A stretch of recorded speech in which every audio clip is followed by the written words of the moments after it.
یہ بہت بڑی بات ہے، اور آپ اندازہ بھی نہیں کر سکتے کہ عالم اسلام کے لیے کپتان کی یہ ایک خدمت بھی کپتان کی نجات کا باعث بن سکتی ہے۔ اور اس جہان میں کپتان جو ہے وہ سرخرو اگر ہو رہا ہے نا، مجھے لگتا ہے وہ اس ایک خدمت کی وجہ سے جو دین اسلام کی اللہ تعالیٰ نے کپتان سے لی، اس کا صلہ عمران خان صاحب کو مل رہا ہے۔ اچھا، اب ذرا آگے بڑھتے ہیں اور دو تین اور چیزیں ڈسکس کر لیں۔ پاکستان تحریک انصاف کے خلاف پروپیگنڈا ہوا ثانیہ جعفر ایکسپریس کے بعد، حکومتی وزراء نے توپوں کا رخ پی ٹی آئی کی طرف کر لیا۔ اچھا، پھر آپ نے نوٹس کیا ہوگا کہ D G I S P R نے کامران شاہد کے پروگرام میں پی ٹی آئی کا نام نہیں لیا، لیکن ایک مخصوص سیاسی جماعت کا۔ بعد میں انہوں نے اپنی پریس کانفرنس میں یہ بات جو ہے یہ اوائڈ کر دی۔ میں سمجھتا ہوں کہ یہ جان بوجھ کر اور سمجھ بوجھ کر یہ بات اوائڈ کی گئی، کیونکہ اس سے ڈیبیٹ کسی اور طرف نکل جانی تھی۔ آلدو حکومتی وزراء تو ابھی بھی B L A, Indian media اور پاکستان تحریک انصاف کو ایک ہی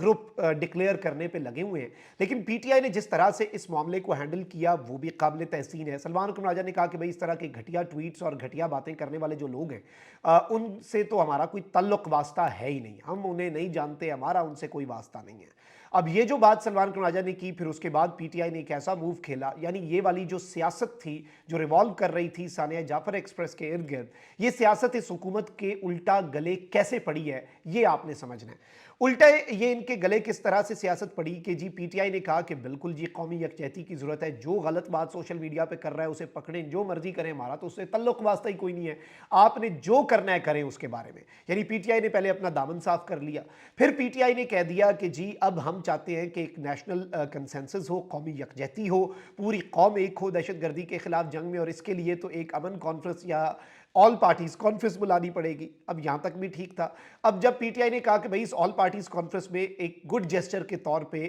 عمران خان جو ہے اسے رہا کرنا پڑے گا پیرول پہ تاکہ وہ اس کانفرنس میں شرکت کرے، آئی تھنک کہ یہ گیم چینجر موو ہے، اور ویسے اس میں حقیقت بھی ہے۔ دیکھیں، اگر آپ پوری قوم کا یہ چاہتے ہیں نا کہ پوری قوم اس دہشت گردی کے خلاف جنگ میں کھڑی ہو جائے ایک ہی پیج پہ، تو اس پوری پزل کا جو مسنگ پیس ہے وہ ایک ہی شخص ہے، اور اس کا نام ہے عمران احمد خان نیازی، اڈیالہ جیل کا قیدی 804، جو 95% پاکستانیوں کی محبت ہے، ان کی عقیدت ہے، ان کا جنون ہے، ان کی سیاسی امید ہے، اور جو لوگ اس سے جتنی والہانہ عقیدت اور محبت رکھتے ہیں، جب تک میں آپ کو بتا دوں آل پارٹیز کانفرنس ہو، اس میں عمران خان صاحب شرکت کریں، عمران خان صاحب اس اعلامیے سے اتفاق کریں کہ جی پوری قوم دہشت گردی کے خلاف جنگ میں ایک ہے، اور اس کے بعد خان صاحب جیل چلے جائیں واپس، پیرول پہ بے شک رہا ہو جائے، آپ اندازہ بھی نہیں کر سکتے یہ قوم کپتان کے اس ایک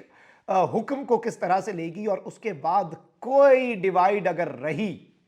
تو آپ اندازہ نہیں کر سکتے کہ چانس ہی نہیں ہے ڈیوائیڈ کا۔ لیکن اب حکومت کی چیخیں بلند ہوگی، کیونکہ اس حکومت کا پورا کیپٹل جو ہے وہ اس بات کے اوپر ڈیپینڈنٹ ہے کہ پی ٹی آئی اور اسٹیبلشمنٹ کی لڑائی ہو۔ پی ٹی آئی نے جو ابھی موو کیا، اور اس سب کے اندر پھر آپ دیکھیں کہ جوابی ایک دن کامران شاہد کے شو میں D G I S P R آئے، انہوں نے مخصوص سیاسی جماعت والی بات کی، اگلے دن پی ٹی آئی نے کہہ دیا ہمارا کوئی تعلق نہیں، اس سے اگلے دن D G I S P R نے بھی کہہ دیا، اس حوالے سے بات ہی نہیں کی۔ اور میں ہمیشہ یہ سمجھتا ہوں جب آپ نے پالیٹکس اور ان معاملات کو انالائز کرنا ہوتا ہے کمیونیکیشن میں بھی، تو آپ یہ نہیں دیکھتے کہ کس نے کیا کہا، آپ یہ بھی دیکھتے ہیں کہ کس نے کیا نہیں کہا۔ تو D G I S P R کا پی ٹی آئی پر پریس کانفرنس میں بات نہ کرنا بھی ایک میسج ہے، لیکن اب اس سب کے اوپر حکومت ایک سپوائلر کا کردار پھر سے ادا کرے گی، کیونکہ ان کے لیے قومی یکجہتی کیا، ان کے لیے نیشنل انٹرسٹ کیا، یہ اپنے 1.5 پاؤ گوشت کے لیے پورا اونٹ ذبح کرنے پر ہمیشہ تیار رہتے ہیں۔ تو یہ اب چیخیں گے، اور ان کی چیخیں آسمان تک جائیں گی کہ پی ٹی آئی کہیں اس سب کے اندر قومی دھارے میں کی سیاست کے اندر اسٹیبلشمنٹ اور ساری پولیٹیکل پارٹیز کے ساتھ ایک پیج پہ نہ آ جائے۔ لیکن دیکھیں یہ معاملہ نیشنل انٹرسٹ کا ہے، اور اس میں یہ چیزیں ہونی چاہیے جو پی ٹی آئی کہہ رہی ہے۔ تو دیکھتے ہیں اب حکومت اس معاملے کو خراب کیسے کرتی ہے، کیونکہ یہ خراب کرنے پہ تل جائے ہیں، اور they have started their work. اپنا بہت خیال رکھیں، اللہ نگہبان، پاکستان زندہ باد۔